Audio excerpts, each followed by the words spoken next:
이사야 63장의 말씀을 우리가 함께 읽었습니다. 회복에 관한 하나님의 말씀, 또한 이스라엘을 향한 희망의 말씀이 계속 이어지는 가운데, 그럼에도 불구하고 현실은 달라진 것이 없더라는 것이죠. 이 현실이라는 것은 무엇인가 하는가 하면 바로 자신들입니다. 이스라엘 백성들의 자신들을 여전히 변함이 없더라는 것입니다.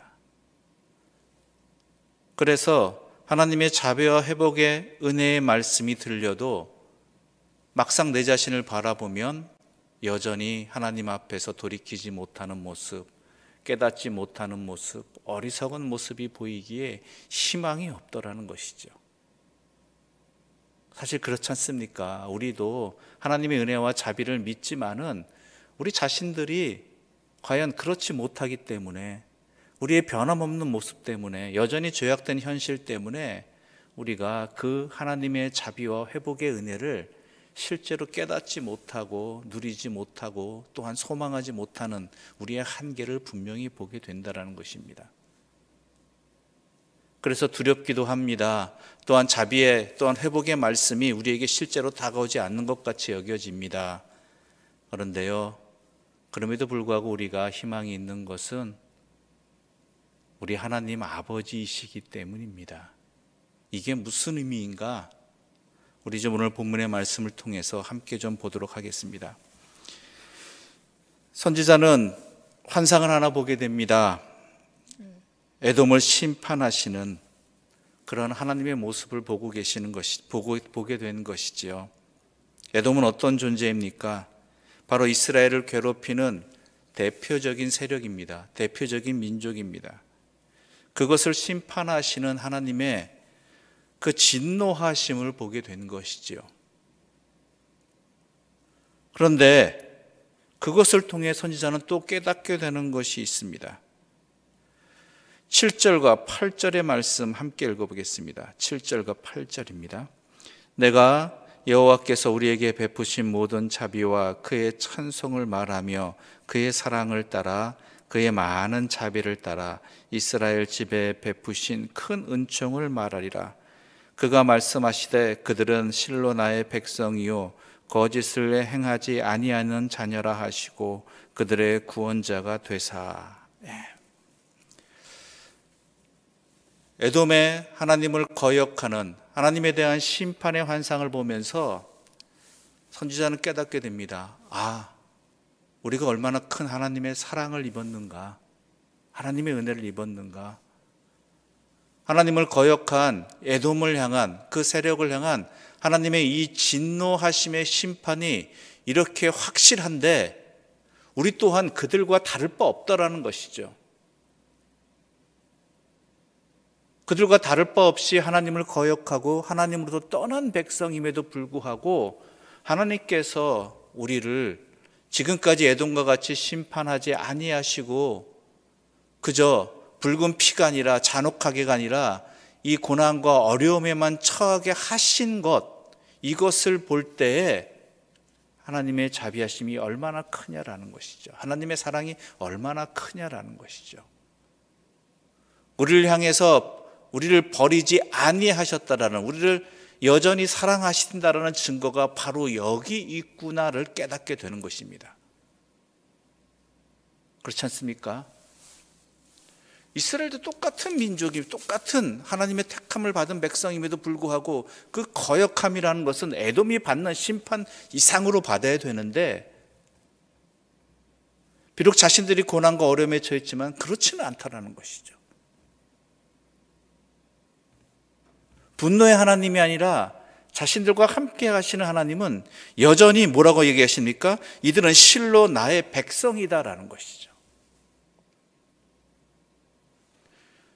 그러다 보니 과거에, 이전에 하나님께서 이스라엘 민족을 향해서 베푸신 은혜가 다시 한번 기억나게 됩니다.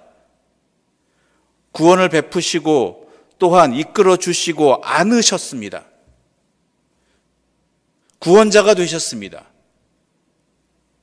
이것들이 이스라엘 백성들이 어떠한 자격과 또한 그만한 공적을 쌓아서가 아니라 하나님의 전적인 사랑이었고 또한 자비였다라는 것이죠. 그런데 이스라엘은 어떠했습니까? 9절과 10절의 말씀을 함께 읽어보겠습니다. 9절과 10절입니다. 그들은 모든 환난에 동참하사 자기 앞에 사자로 하여금 그들을 구원하시며 그의 사랑과 그의 자비로 그들을 구원하시고 옛적 모든 날에 그들을 드시며 안으셨으나 그들이 반역하여 주의 성령을 근심하게 하였으므로 그가 돌이켜 그들의 대적이 되사 친히 그들을 치셨더니. 자, 하나님 이렇게 자비를 베푸셨는데 이스라엘 백성 어떻게 했어요? 하나님을 근심하게 했다라는 것이죠. 하나님을 근심하게 했다. 하나님께서는 자비로 택하셨는데, 은총을 베풀어 주셨는데 우리는 성령을 도리어 근심하게 만들었다는 것이죠. 그게 우리의 모습이었다라는 것이죠. 이러한 우리의 모습을 볼 때 에돔과 같이 하나님께서 분노의 심판을 하시는 것이 맞는데, 하나님은 뭐라고 얘기하십니까? 우리에게 너희를 고치겠다, 너희를 회복시켜 주겠다, 나는 너희의 하나님이다라고 계속 말씀하고 계시는 거예요.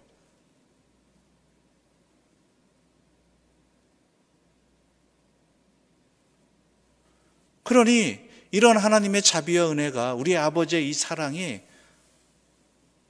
우리의 현실에도 불구하고, 우리의 하나님에 대한 그 거짓된 모습에도 불구하고 변함없으신 그 하나님의 모습이 엄청나게 은혜로 다가오게 되는 것이죠. 힘이 되는 것이죠.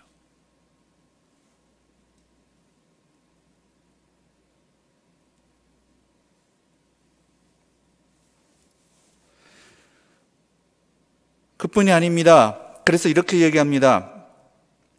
16절 말씀, 15절과 16절 말씀 함께 읽어보겠습니다. 15절과 16절입니다. 주여 하늘에서 굽어 살피시며 주의 거룩하고 영화로운 처소에서 보옵소서. 주의 열성과 주의 능하신 행동이 이제 어디 있나이까? 주께서 베푸시던 간곡한 자비와 사랑이 내게 그쳤나이다. 주는 우리의 아버지시라. 아브라함은 우리를 모르고 이스라엘은 우리를 인정하지 아니할지라도 여호와여, 주는 우리의 아버지시라. 옛날부터 주의 이름을 우리의 구속자라 하셨거늘. 자, 15절에 선지자는 이렇게 기도합니다. 하늘에서 굽어 살피시고 주의 거룩하고 영원한 처소에서 우리를 돌아보아 주시옵소서. 지금 현재 우리가 느끼는 것은, 우리가 생각하는 것은 하나님의 자비와 하나님의 능력과 하나님의 사랑이 나에게 없는 것 같은 현실입니다. 내가 지금 겪고 있는 상황은 그렇게 느껴지는 것, 이것이라는 것. 이것은 상황도 마찬가지지만 자신의 삶을 돌아볼 때 그렇다라는 것입니다. 엄밀히 내 삶을 돌아보니까 마치 하나님과 관계없는 사람, 하나님의 사랑이 없는 사람처럼 살고 있다라는 것입니다. 가망성이 없다라는 거예요. 과거에도 그토록 많은 은혜를 베푸신 하나님의 사랑이 있었는데 하나님을 거역하고 불순종하여서 이 모양 이 꼴이 되었음에도 불구하고 이스라엘은, 자신들은 여전히 고치지 아니하고, 여전히 돌이키지 아니하고, 여전히 마치 하나님과 상관없는 처럼 살고 있는 삶이 변함없더라는 것이죠.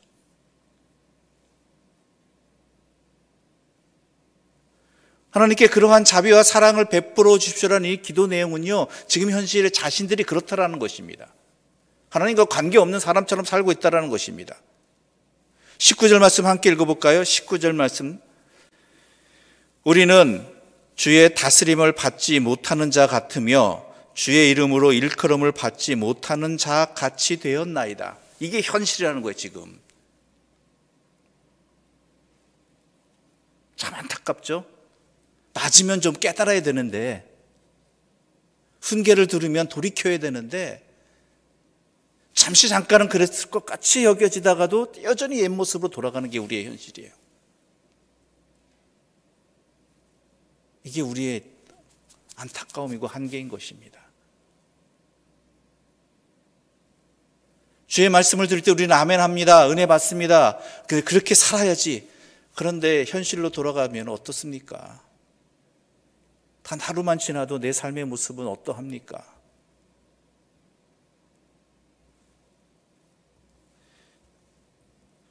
그런데요, 16절 말씀이 우리에게 다가옵니다. 16절 말씀 함께 읽겠습니다. 주는 우리 아버지시라. 아브라함은 우리를 모르고 이스라엘은 우리를 인정하지 아니할지라도 여호와여, 주는 우리의 아버지시라. 옛적부터 주의 이름을 우리의 구속자라 하셨거늘. 바로 이것에 희망이 있다는 거. 이것을 믿고, 내 자신도 못 믿는데 심지어 뭐예요? 아브라함 자신들의 조상이잖아요. 믿음의 조상이잖아요. 그런데 아브라함은 우리를 모르고 할 정도의 우리 현실이에요. 또한 이스라엘은 자신들이 이스라엘, 하나님의 선택받은 민족이라는, 하나님의 자녀라는 그 이스라엘이라는 그것조차도 우리를 인정하지 않을 상황이에요. 그런 현실에도 불구하고 변함없는 건 뭐예요?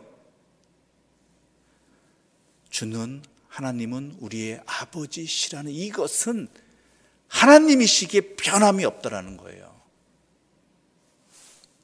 바로 여기에 희망이 있다는 것이고, 이것 바라보고 나가야 된다는 거예요. 우리의 능력은, 우리의 현실은 안 되지만 그럼에도 불구하고 하나님은, 전능하신 하나님은 이러한 우리조차 사랑하시는 전능하신 하나님 때문에 우리가 희망이 있다라는 거예요. 우리가 변화될 수 있다라는 거예요. 우리가 바뀔 수 있다라는 거예요. 그래서 15절 이하의 기도는 이러한 말도 안 되는 현실, 또한 자신의 그러한 부족함을 넘어선 죄악된 모습이 여전히 변함없으나, 다스림을 받지 못하는 삶이 여전히 변함없으나 하나님이시여, 그 하나님의 자비와 사랑이 변함없기에 우리는 주님께 간구하고 주님께서 우리를 고쳐주시기를, 하나님만 하실 수 있는 그 사랑이 우리를 변화시켜 주시기를 간절히 소망하고 있는 것이지요. 그렇습니다. 우리는 진짜 내 자신을 돌아보면 나는 가망이 없는 사람입니다. 도저히 불가능한 사람입니다. 남들 앞에서는 의인인 척, 뭐가 다른 사람인 척하지만 만약 내 자신을 조금이라도 생각해보고 한 걸음 떨어져서 내 자신을 보게 된다면 예수 믿는 사람이나 우리나 다를 바 없고, 내 자신도 또한 하나님의 은혜로 살아간다고 이야기하지만, 아멘이라고 이야기하지만 여전한 우리의 모습은 진짜 내 자신도 인정하고 싶지 않은 우리 자신들입니다. 그런데 우리에게 하나님의 자녀로서, 또한 하나님의 백성으로서, 그럼에도 불구하고 우리가 하나님 은혜 가운데 살아갈 수 있는 것은요, 하나님의 전적인 은혜와 자비와 능력, 바로 거기에 있다는 것이죠. 그 불순종에도 불구하고 우리를 자녀라고 인정해 주시고, 또한 고쳐주시기를 원하시고, 우리의 아버지이심을 변함없이 붙들고 계시는 하나님의 그 자비하심, 그 사랑, 거기에 우리에게 희망이 있는 것이고, 내가 바라보는 것이고, 그건 의지해서 나아갈 수 있는 것입니다.